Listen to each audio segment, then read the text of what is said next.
I've never, in all my years as a clinical psychologist, and this is something that really does terrify me, I have never seen anyone ever get away with anything at all, even once.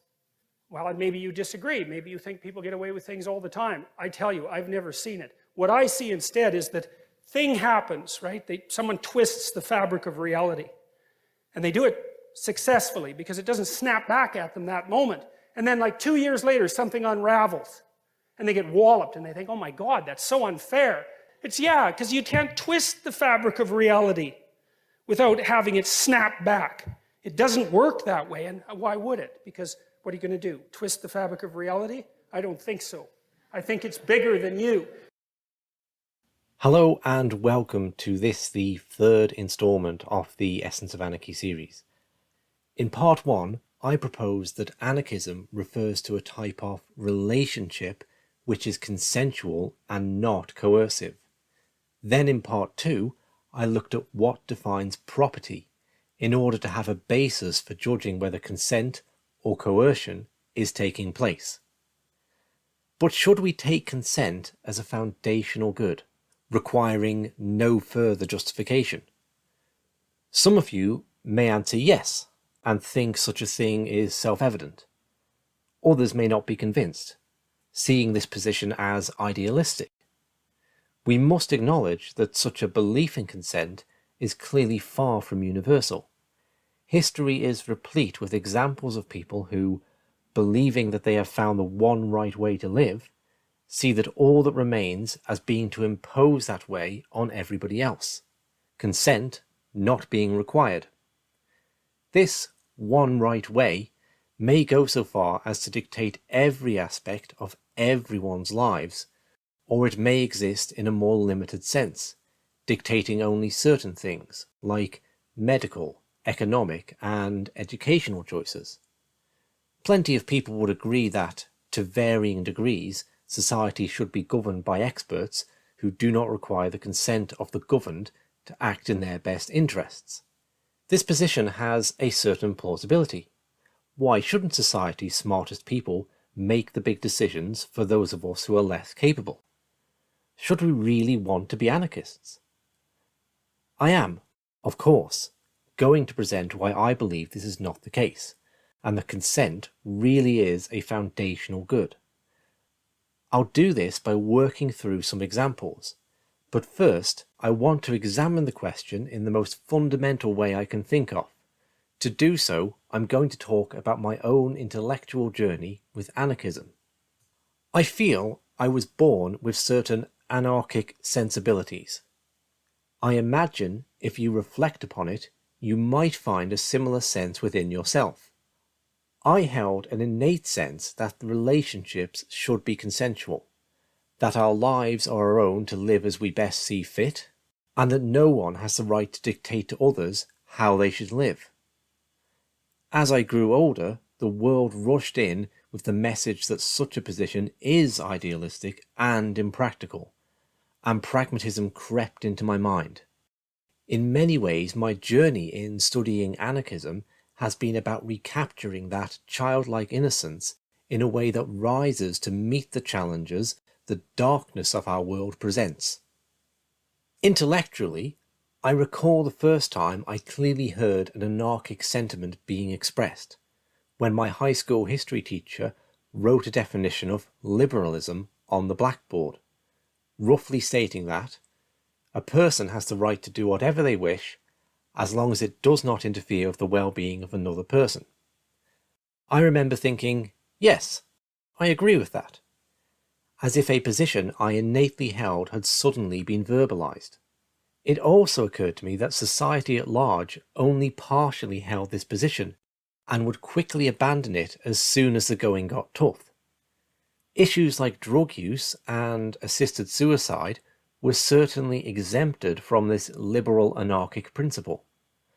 To me, it seemed obvious that a principle should be universal and, therefore, maintained in these more difficult cases too. I want to be clear, it's not that I had a callous indifference to the plight of the addicted, or that I was blind to the complexity regarding questions of suicide.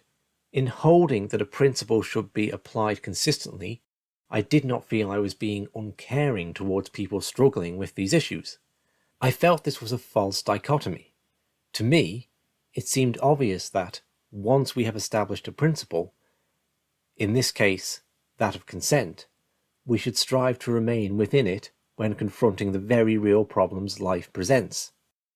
I felt strongly that to disregard the principle was to invite even worse consequences.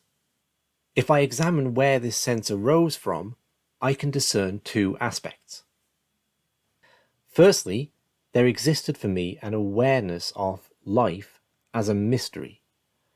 I knew that I didn't know. What is this thing we are experiencing?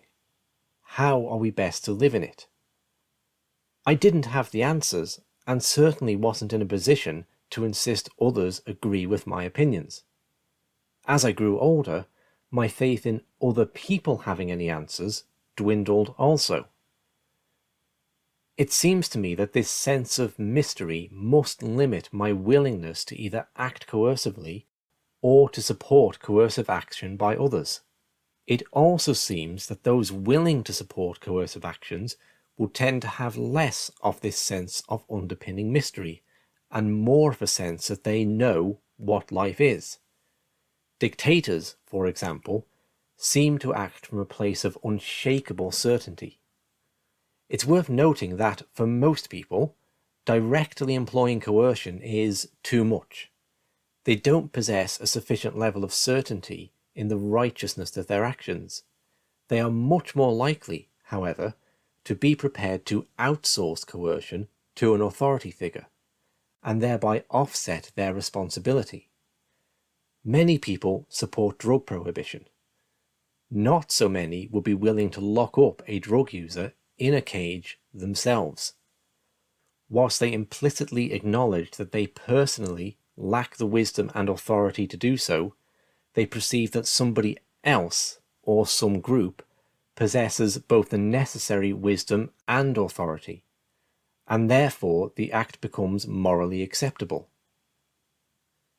In addition to this sense of mystery, and to the extent I felt I had discerned anything about life, I had the sense of the world as being structured in some orderly and harmonious fashion.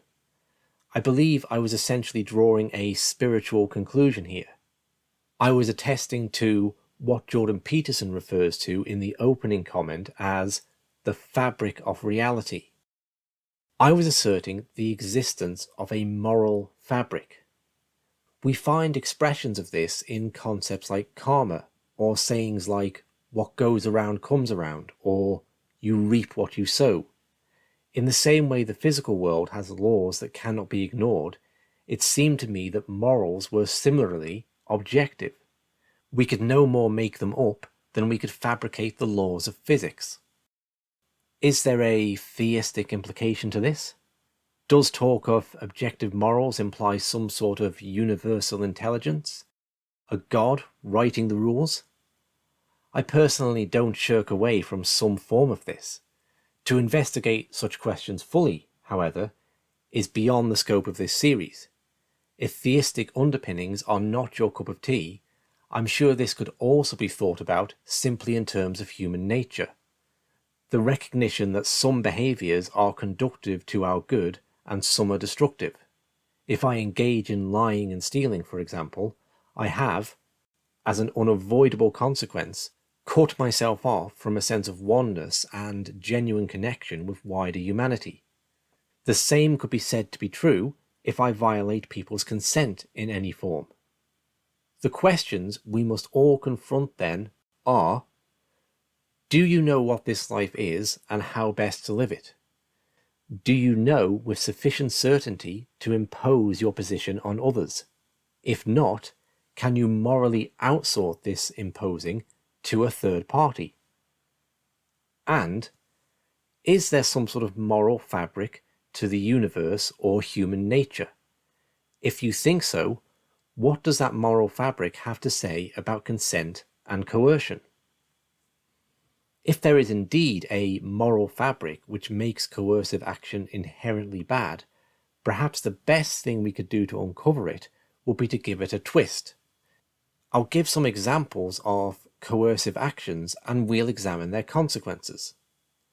I'll specifically give examples where the intention was, more than less, to do good, as this will tell us if coercion is bad in and of itself, and not just that people intending to do harm is bad.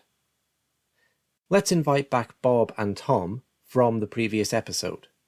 Let's say Tom stole Bob's statue, but instead of keeping it for himself, he arranged for the statue to go on public display. Tom could contend that many more people will be made happy by it this way, so his actions achieve a good end, which justifies the means. Sure, Bob is unhappy, but that must be compared to all the people his statue has now made happy.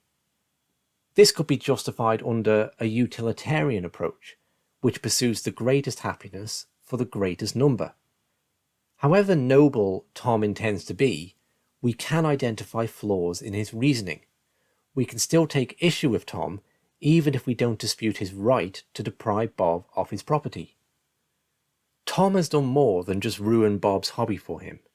He has, in fact, torn at the very fabric of consent in society.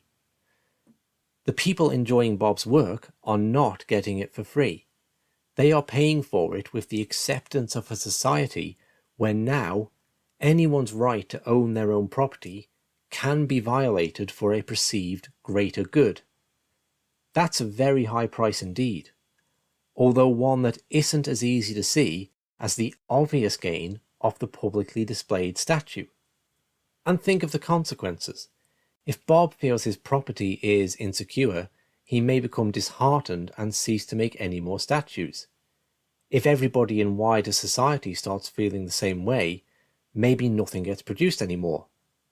It would seem then that the consequences to twisting the fabric of consent may be very high indeed. Let's now take another example, this one from the real world. I mentioned drug prohibition as one of the things that instantly struck me as a violation of the liberal consensual principle. I may devote more attention to this later on. Right now, I'll take a particular aspect of prohibition as an example, as the distance of history has made things clear regarding what is now universally agreed upon to have been a disaster. I am, of course, talking about the United States' attempted alcohol prohibition of the 1920s. Prohibition, which lasted from 1921 to 33, wasn't simply imposed by puritanical killjoys intent on ruining everyone's fun. To understand the support a good portion of the American population gave to it, we must understand the astronomical level of alcohol consumption at that time, reckoned to be 3 times that of today, and the destructive effects this had on society. The prohibitionists believed they would put an end to men squandering their wages in saloons and being unable to feed their children. They believed domestic violence, so often fueled by alcohol, would be over. Prior to its abolition, even slavery was said to be unsustainable without alcohol. Many people truly believe that by utilizing the legitimate, coercive power of the state to ban alcohol, they will be ushering in an era of heaven on earth. I say this to emphasize that alcohol posed no small problem to society, much like drugs are a massively destructive force today. My case is not based on downplaying that. Now let's look at the consequences of the idealistic prohibitionist policy. The alcohol economy continued to exist. It simply transferred into the hands of a criminal underworld. There, violence was used to protect the enormous profits that could now be made by alcohol's higher price. These gangs were known to support politicians who voted to keep the country dry, thereby protecting their revenue.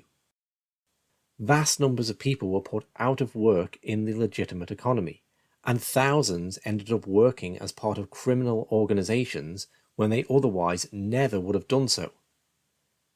Alcohol became far more dangerous. Poisonous industrial alcohol was sold for consumption, leading to paralysis and death for thousands of people each year. As the policy was hard to enforce, draconian sentences were employed to discourage dealing in alcohol. Towards the end, it was possible to be locked away for life simply for selling beer. Prohibition led to a more invasive society. Selling alcohol and drugs is a victimless crime. I don't say that to dismiss the harms. I mean it in a very literal sense. Unlike being burgled or mugged, there is no victim to report the purchase of an illegal substance. This means that for the police to even find out about such transactions, they necessarily have to become more invasive in their surveillance efforts. There was a reallocation of policing resources away from crimes against person and property towards propping up prohibition. Perhaps most nefariously of all, instead of being able to receive the help they needed, people genuinely suffering of addiction issues were criminalized, shutting down a consensual way of dealing with addiction problems. These points are by no means exhaustive, but I hope they've made my point that the road to hell can indeed be paved with good intentions, if those intentions are carried out by coercive means. Alcohol prohibition was of course abandoned, but perhaps the deeper lessons were not learned. Lessons regarding the consequences of twisting at the moral fabric of consent. I must note that at this stage in my intellectual journey, whilst I saw certain things the state did as being coercive, it never occurred to me that the state itself was illegitimate or inherently bad. I had no problem whatsoever with state-provided healthcare and couldn't conceive of anyone objecting to such a thing. The same was true of the social security safety net. I wasn't even particularly cynical of the war powers, believing that Western states had intervened in Iraq the first time and Yugoslavia for humanitarian reasons. My questioning the legitimacy of the state altogether came later. And that's where we'll be going next time. After looking some more at consent and coercion, I'll be addressing how all of this relates to the nation state. Oh, and Tony Soprano will be making an appearance too.